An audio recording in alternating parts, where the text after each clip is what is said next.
ഇന്തോനേഷ്യയിലെ ഗൊറാൻഡാലോ പ്രവിശ്യയിലെ കൃഷിയിടങ്ങളെ ഒന്നടങ്കം വിഴുങ്ങിക്കൊണ്ട് രൂപപ്പെട്ട ഭീമാകാരമായ സിങ്ക്ഹോൾ ആഗോളതലത്തിൽ വലിയ ചർച്ചയാകുന്നു. സെൻട്രൽ ആഷ്യയിലെ പോണ്ടോക് ബാലിക് ഗ്രാമത്തിലെ സിങ്ക്ഹോളിനിപ്പോൾ 30,000 ചതുരശ്ര മീറ്ററിലധികം വീതിയുണ്ട്. അതായത് ഏകദേശം 30 ഫുട്ബോൾ മൈതാനങ്ങളുടെ വീതിക്ക് തുല്യം. ഏകദേശം 3 ഹെക്ടറോളം വരുന്ന കൃഷിയിടം ഇതിനോടകം തന്നെ ഭൂമിക്കടിയിലേക്ക് ഇടിഞ്ഞു താഴ്ന്നു കഴിഞ്ഞു. ലളിതമായി പറഞ്ഞാൽ ഒരു സിങ്ക്ഹോൾ എന്നത് ഭൂമി പെട്ടെന്ന് തുറന്ന് അകത്തേക്ക് വീഴുന്നത് പോലെയാണ്. മണ്ണോ പാറയോ ദുർബലമാവുകയും മുകളിലെ പാളിയെ കൂടുതൽ പിടിച്ചു നിർത്തുവാൻ കഴിയാതെ വരികയും ചെയ്യുമ്പോഴാണ് ഇത് സംഭവിക്കുന്നത്. ഭൂമിക്കടിയിലൂടെ ഒഴുകുന്ന വെള്ളം മൃദുവായ ഭാഗങ്ങളെ അലിയിപ്പിച്ചു കളയുകയും ശൂന്യമായ ഇടങ്ങൾ സൃഷ്ടിക്കുകയും ചെയ്യുന്നു. ഭൂമിക്കടിയിലെ സവിശേഷമായ ഭൗമഘടനയാണ് ഈ വൻ ദുരന്തത്തിന് പിന്നിലെ പ്രധാന കാരണമായി ശാസ്ത്രജ്ഞർ ചൂണ്ടിക്കാണിക്കുന്നത്. ഈ പ്രദേശത്തെ മണ്ണിനടിയിൽ വലിയ തോതിൽ ചുണ്ണാമ്പുകല്ലിന്റെ നിക്ഷേപമുണ്ട്.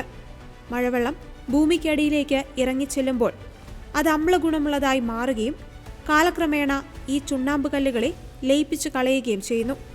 ഇത് ഭൂമിക്കടിയിൽ വലിയ ഗുഹകളോ ശൂന്യമായ ഇടങ്ങളോ രൂപപ്പെടുവാൻ കാരണമാകുന്നു.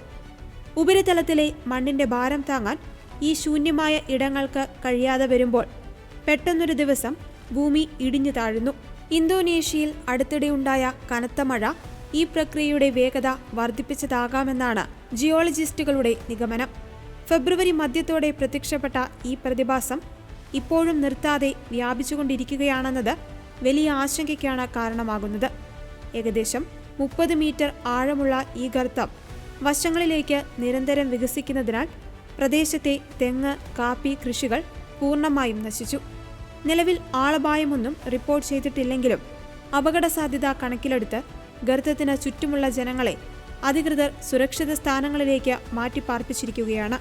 കൂടാതെ വൈദ്യുതി തടസ്സം ഒഴിവാക്കാൻ ഉയർന്ന വോൾട്ടേജ് വൈദ്യുതി ടവറുകൾ 150 മീറ്റർ അകലേക്ക് മാറ്റേണ്ടിയും വന്നു.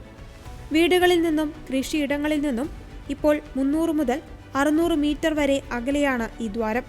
അതിനാൽ ഇതിനടുത്തേക്ക് പോകുന്നത് തടയുവാൻ പ്രാദേശിക അധികാരികൾ അടയാളങ്ങൾ സ്ഥാപിക്കുകയും പ്രദേശം അടയ്ക്കുകയും ഇവിടം അപകട മേഖലയായി പ്രഖ്യാപിക്കുകയും ചെയ്തിട്ടുണ്ട്.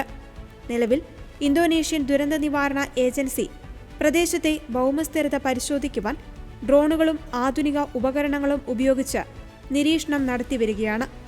ഗർത്തത്തിന്റെ വ്യാപ്തി ഇനിയും വർദ്ധിക്കുവാൻ സാധ്യതയുള്ളതിനാൽ ജനങ്ങൾ ജാഗ്രത പാലിക്കണമെന്ന് സർക്കാർ കർശന നിർദ്ദേശം നൽകിയിട്ടുണ്ട്.